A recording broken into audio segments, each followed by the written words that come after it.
As difficult as this may be to believe looking at me, I don't really consider myself to be much of a follower of fashion. I care far more about the practicalities of things than I do about how good they are to look at. And that applies as much to cars as it does clothes, houses, or anything else.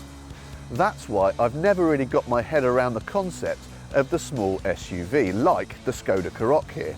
I mean, just look at it. It's pretty much the same size as your average hatchback, albeit with a jacked up suspension that makes it a little bit taller. That means it offers about the same amount of cabin space, about the same amount of boot space, and about the same amount of on-road manoeuvrability. So my question is this: aside from a bit of style, which I've already said I don't really care about, what does the SUV give you that the hatchback doesn't? Well, I've spent the last 6 months with the Karoq in an effort to find out. Obviously, I've found that the Karoq is no more practical than your average hatchback, right? Wrong. It's actually loads more practical, but not because it's an SUV, but because it's a Karoq. You see, I've tested the majority of SUVs of this type, and with most of them, style really is the only tangible benefit. The Karoq is different though, and not because it's big, but because it's clever. For example, it's got 3 individual rear seats that slide, recline, fold and tumble individually, and each one can also be removed altogether if needs be. There's an ice scraper under the fuel flap, an umbrella stashed underneath the passenger seat, a removable boot light that doubles as a torch, and a grippy bottom bottle holder that lets you unscrew the cap using just one hand.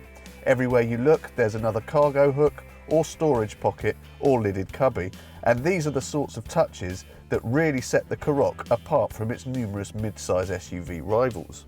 They're also what make this a tremendous family car. It's coped with everything that my lot have been able to throw at it, including family holidays, road trips, days out, and it hasn't missed a beat. And it's not just about practicality either.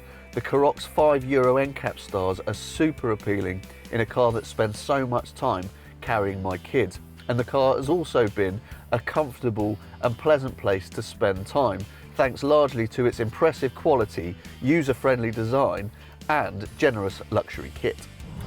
It also helps that the Karoq is a very civilised car to drive. Importantly, it's impressively comfortable, so you and your brood can cover significant distances without too much complaining. Not about comfort anyway. And for those times when you leave the kids at home, there's still enough firmness in the suspension to keep things feeling lively and alert in the corners. The 150 horsepower 1.5 litre turbocharged petrol engine is also an absolute cracker. It delivers responsive, muscular performance, and it's smooth and quiet to boot, because it can shut off 2 of its 4 cylinders when it's not working very hard. It's also, in theory, a lot more economical than it would otherwise be. We say in theory because it actually hasn't quite worked out that way. We never expected to get anywhere near the official fuel economy figure of 52 miles per gallon, but we had expected to get a bit closer than the 34 miles per gallon we've been getting during our time with the car. And yes, there are some other areas in which the Karoq has been less than perfect as well. The sat-nav selects some very odd routes a lot of the time, and although it's supposed to amend your route automatically when it receives updates on traffic disruptions, these updates are often really slow to come through, so more often than not I've already have spent 10 or 15 minutes sitting in a queue before the nav tells me that I might want to avoid it. The driving position is irritatingly tricky to get right, and the car's selectable driving modes don't really add a whole lot to the experience. That said, if that's all I've got to complain about after 6 months, I'm not doing too badly. So, will I be joining what seems like the rest of the world and be a staunch convert to the SUV? Well, no, not necessarily. I've no problem with the genre, I can see why people like them, and I'll happily have one myself if it suits my needs. And as an example of the genre, the Karoq really is one of the very best, and the last 6 months have only served to prove that. I and the family are going to really miss it.